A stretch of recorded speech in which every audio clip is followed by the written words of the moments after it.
Hi, everyone. Good morning. My name is Kevin Sabet. I'm the president of a group called SAM, Smart Approaches to Marijuana, as well as part of a group called Drug Policy Futures, which is promoting a campaign this week at UNGAS called Prevent, Don't Promote.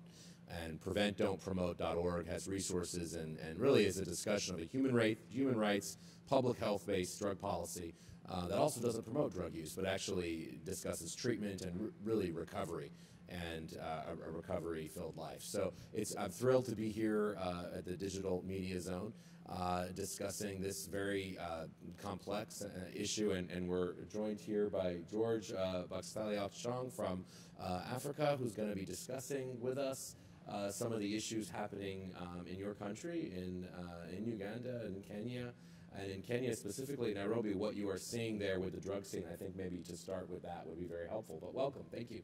Welcome. Yes, wonderful. So tell us a little bit about just in this field of drugs, your day-to-day life, how you are dealing with this issue on the ground, because we don't hear about what's happening often in the African continent with regards to drugs. We hear about Latin America a lot, Europe. Certainly, everybody wants to talk about Colorado and the United States and the policy changes. But what's going on where you are, especially in East Africa? Thank you very much for having me here. Thank you, Kevin. The issues of drug and substance abuse in Africa is a big problem, and it is being it faces challenges by the political leaders. Instead of fighting for it, they're kind of trying to avoid. A good example is my own country. My president last year did a crackdown on illicit drug and substance abuse. I thought he would be here to share with the General Assembly and tell the General Assembly that this is what we've done from Kenya, these are the challenges, these are the achievements that we've made, but there is nothing. I'm really disappointed by the government of Kenya. Yes. Well, what are you seeing day to day when you're in Kenya? Talk a little bit about the Slum Child Foundation, which is a great organization that is working with street children on the issues of drug abuse. What are you seeing from a day-to-day perspective? How are drugs touching the life of those children? Speaking about working with children in the slums, I personally was a street boy, so I know how it feels being in the street and the challenges of drug and substance abuse. These are kids who have no hope, they have no second thought, they have no one to turn to, that they can be given an opportunity to think about they cannot be able to access a second opportunity on the advice and the direction to take towards their own life or their own destiny. So we engage them in different activities that try to enhance their life skill and keep them off from drugs, because we lack resources in our country. So lack of resources make them prone to access of drug and substance abuse. Yes. The third Sustainable Development Goal is about health and well-being, increasing health and well-being. How do you see the issue of health and drugs when you're working with street children in terms of just basic access to housing and health? How do they access health? I mean, what are the challenges that you see that they have in terms of accessing services to actually move towards that goal of health and well-being? You see, like last week, I had a case of a street, two street boys came into my office. They were denied access to treatment because they didn't have money. What kind of treatment? General treatment, not medical treatment. General treatment, as in they had, I think it was a flu or cold. And then when they went to the hospital, they were denied treatment. So these are some of the challenges that these street kids face.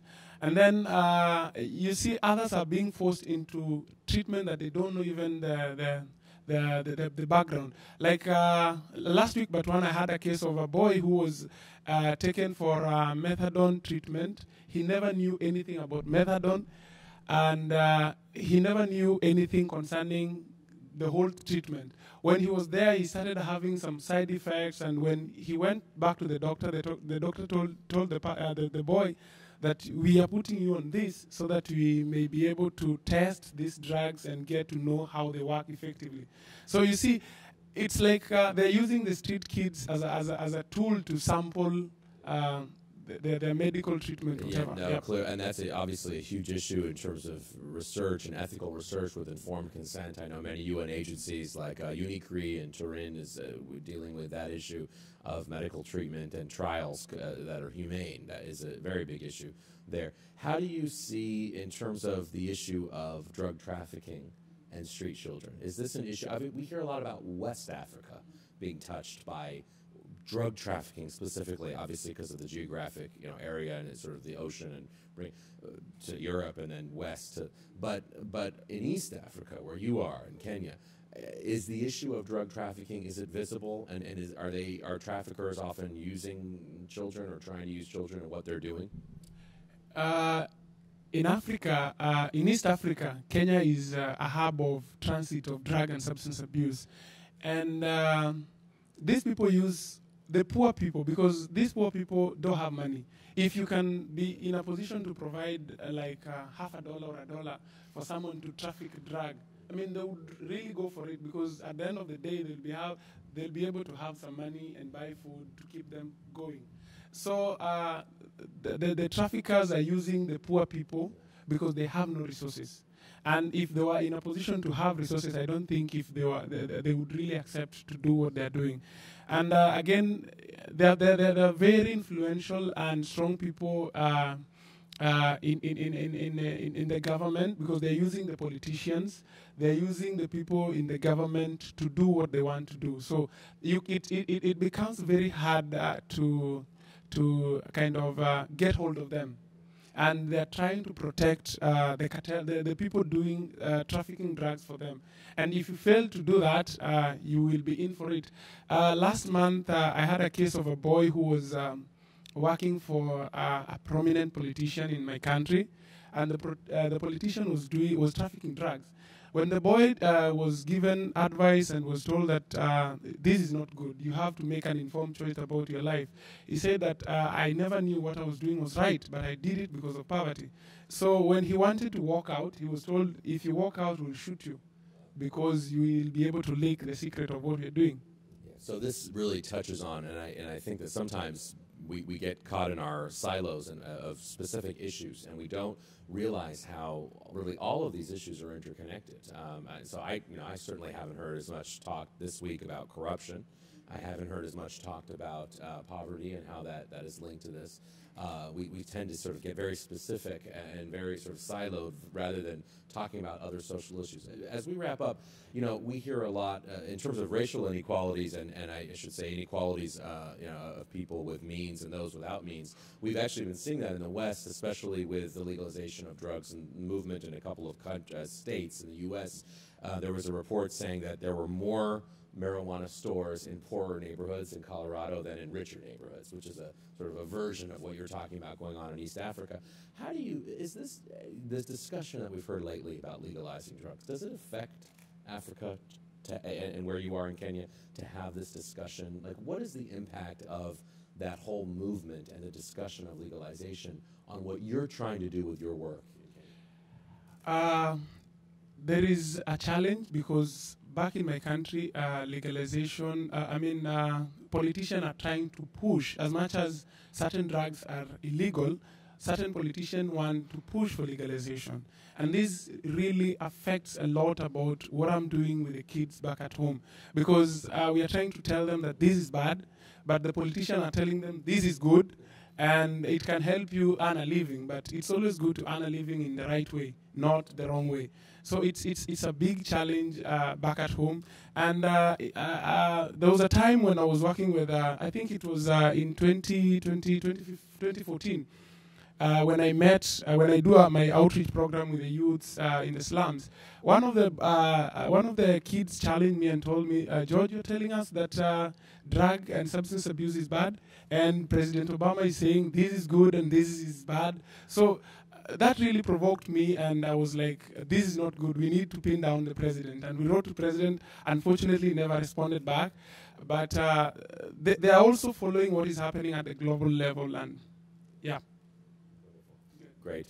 Well, thank you so much, George, for joining us today. It was a really fascinating discussion. I hope we can continue it soon, and good luck with your work. Thank you. Good. So now we're going to go to the question and answer section. So if you guys have any questions, please it is now. Yes?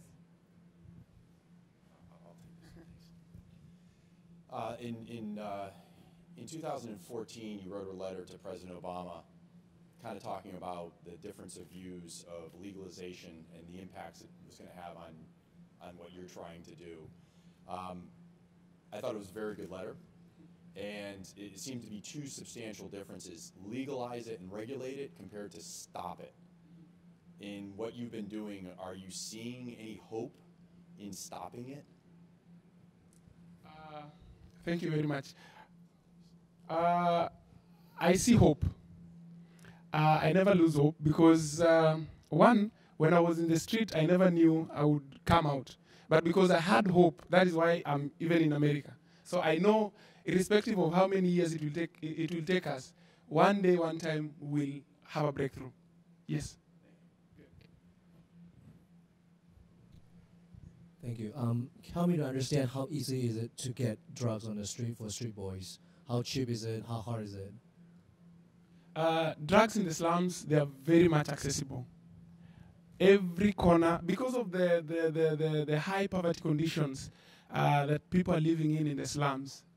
I mean, you walk in any of the corridors, in any of the routes within the slums, it's very easy. You just get the cocaine, heroin, marijuana, all these sorts of drugs. They're very easily accessible, unlike maybe in America. I'm not so sure about America. But in the slums, because of the poverty condition that they are there, I mean, people just access it very easily.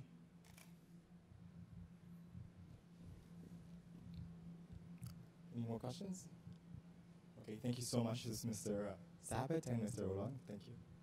Good. Thank you. Thanks, everybody.